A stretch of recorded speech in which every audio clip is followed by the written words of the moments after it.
एक व्यक्ति अपने गुरु के पास गया और बोला, गुरुदेव, दुख से छूटने का कोई उपाय बताइए।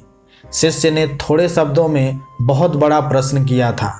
दुखों की दुनिया में जीना, लेकिन उसी से मुक्ति का उपाय भी ढूंढना बहुत मुश्किल प्रश्न था। गुरु ने कहा, एक काम करो, जो आदमी सबसे सुखी है उसके पहने हुए जूते लेकर आओ, फिर मैं तुझे दुख से छूटने का उपाय बता दूंगा। शिष्य चला गया। एक घर में जाकर पूछा, भाई, तुम तो बहुत सुखी लगते हो, अपने जूते सिर्फ आज के लिए मुझे दे दो। उसने कहा, कमाल करते हो भाई, मेरा पड़ोसी इतना बदमाश है कि क्या कहूँ। ऐसी स्थिति में मैं सुखी कैसे रह सकता हूँ?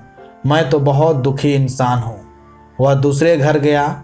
दूसरा बोला, अब क्या कहूँ भाई, सुख की तो बात ही मत करो, मैं तो पत्नी की वजह से बहुत परेशान हूँ। ऐसी जिंदगी बिताने से तो अच्छा है कि कहीं जाकर साधु बन जाऊं। सुखी आदमी देखना चाहते हो तो किसी और घर जाओ। वह तीसरे घर गया, चौथे घर गया। किसी की पत्नी के पास गया तो वह पति को क्रूर बताती, पति के पास गया तो वह पत्नी को दोषी कहता, पिता के पास गया तो वह पुत्र को बदमाश बताता, पुत्र के पास गया तो पिता की वजह से खुद को दुखी बताता। सैकड़ों हजारों घरों के चक्कर लगा आया। सुखी आदमी के जूते मिलना तो दूर, खुद के ही जूते घिस गए। शाम को वह गुरु के पास आया और बोला, मैं तो घूमते घूमते परेशान हो गया, ना तो कोई सुखी मिला और ना ही सुखी आदमी के जूते। गुरु ने पूछा, लोग क्यों दुखी हैं? उन्हें किस बात का दुख है?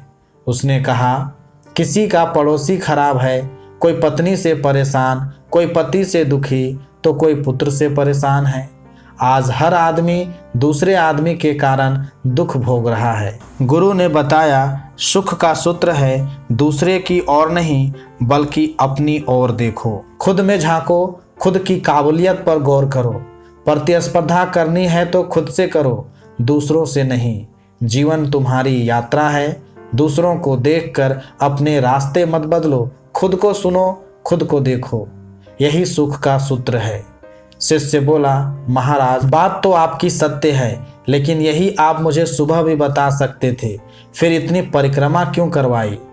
गुरु ने कहा, वत्स, सत्य दुष्पाच्य होता है, वह सीधा नहीं पचता। अगर यह बात मैं सुबह बता देता तो तू हरगिज नहीं मानता। जब स्वयं अनुभव कर लिया, सबकी परिक्रमा कर ली, सबके चक्कर लगा लिए, तो बात समझ में आ गई। अब ये बात तुम पूरे जीवन में नहीं भूलोगे। जीवन तुम्हारी यात्रा है, दूसरों को देखकर अपने रास्ते मत बदलो। धन्यवाद।